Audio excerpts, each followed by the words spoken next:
हमारे चैनल पर आपका हार्दिक स्वागत है। आइए बिना किसी विलंब के आज के इस महत्वपूर्ण वीडियो को शुरू करते हैं।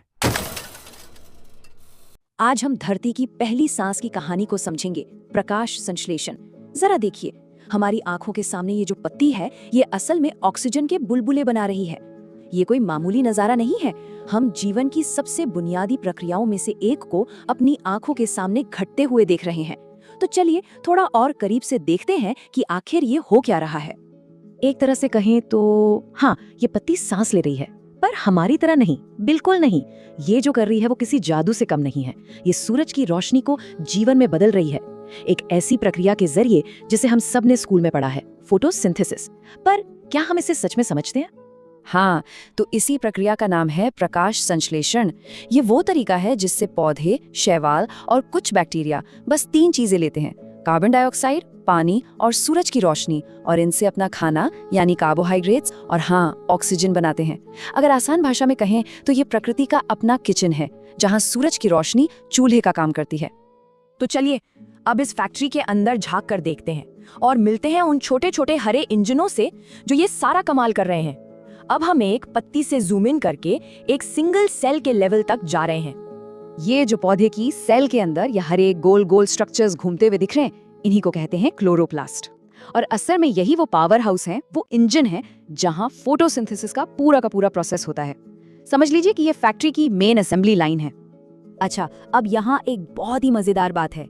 ये जो क्लोरोप्लास्ट है ना, ये एक जगह टिक कर नहीं बैठते। नहीं, ये स्टैटिक नहीं है।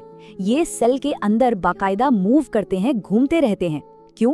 ताकि ये कंट्रोल कर सके कि इन्हें कितनी सूरज की रोशनी चाहिए। इस कमाल की प्रक्रिया को कहते हैं फोटो रेलोकेशन। मतलब ये सचमुच अपनी लोकेशन बदलते हैं। तो सवाल ये है कि आखिर ये क्लोरोप्लास्ट घूमते क्यों हैं? वजह बहुत सिंपल और स्मार्ट है। जब धूप कम होती है तो ये रोशनी की तरफ भागते हैं ताकि ज्यादा से ज्यादा एनर्जी कैप्चर कर सकें, और जब धूप बहुत ज्यादा तेज हो जाती है तो ये खुद को बचाने के लिए पीछे हट जाते हैं, छिप जाते हैं। बिल्कुल वैसे ही जैसे हम तेज धूप में सनबर्न से बचने के लिए छांव में चले जाते हैं। ठीक है, अब तक सब सही चल रहा है, लेकिन अब एक केमिकल पहेली की बारी है। याद है हमने शुरू में वो बुलबुले देखे थे? उनको देखकर एक सवाल तो मन में आना ही चाहिए। देखिए, अगर पौधे कार्बन डाइऑक्साइड यानी CO2 लेते हैं और ऑक्सीजन यानी O2 बनाते हैं, तो फिर हमें सिर्फ ऑक्सीजन के ही बबल्स क्यों दिख रहे हैं?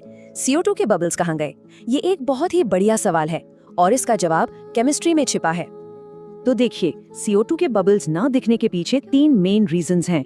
पहला, CO2 पानी में बहुत आसानी से घुल जाती है, ऑक्सीजन के मुकाबले बहुत ज्यादा, बिल्कुल नमक की तरह। दूसरा, जैसे ही CO2 पानी से मिलती है वो रिएक्ट करके कार्बोनिक एसिड बना लेती है। और तीसरा और सबसे जरूरी, जो भी CO2 होती है वो तो फोटोसिंथेसिस की प्रोसेस में इस्तेमाल हो जाती है, मतलब कंज्यूम हो जाती है। तो आखिर में बचता क्या है? सिर्फ ऑक्सीजन, और इसीलिए हमें सिर्फ ऑक्सीजन के बुलबुले ही दिखते हैं। Mystery solved. अभी तक तो हम एक पत्ती के अंदर की दुनिया देख रहे थे, लेकिन अब कहानी में एक जबरदस्त ट्विस्ट आने वाला है। चलिए अब जरा जूम आउट करते हैं पत्ती से पूरे प्लैनेट पर, और अरबों साल पीछे चलते हैं ये देखने के लिए कि इस छोटी सी प्रक्रिया ने हमारी दुनिया को कैसे हमेशा के लिए बदल दिया। और इसे कहते हैं अर्थ्स ऑक्सीजन कैटास्ट्रॉफी, यानी ऑक्सीजन से आई तबाही।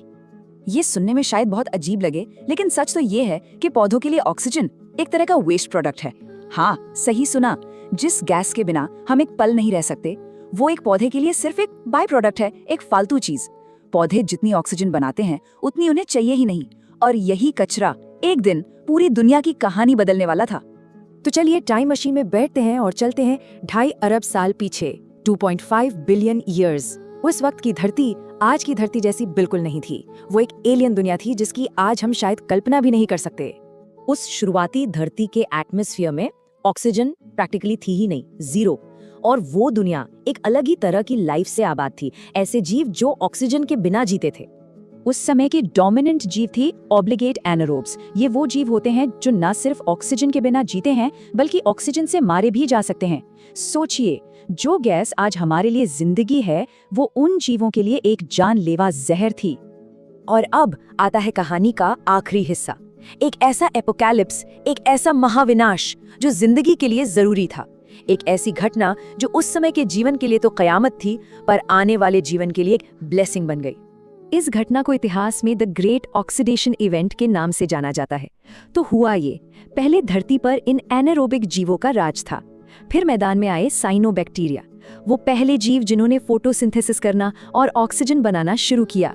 लाखों करोड़ों सालों तक ये धीरे धीरे एटमॉस्फेयर में ऑक्सीजन भरते रहे, और फिर जैसे जैसे ऑक्सीजन का लेवल बढ़ता गया, उसने धरती के ज्यादातर लाइफ फॉर्म्स को मारना शुरू कर दिया।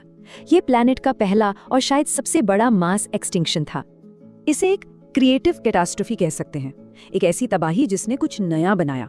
हाँ, इस मास एक्सटिंक्शन ने अनगिनत स्पीशीज को खत्म कर दिया।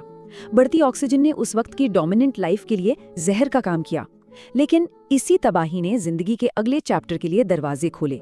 इस इवेंट की वजह से मल्टी सेल्यूलर लाइफ और आगे चलकर जानवरों का एवोल्यूशन पॉसिबल हो पाया। तो आखिर में हम इस एक सवाल पर आकर रुकते हैं, क्या हमारे प्लैनेट की सबसे बड़ी तबाही असल में उसका सबसे बड़ा तोहफा थी?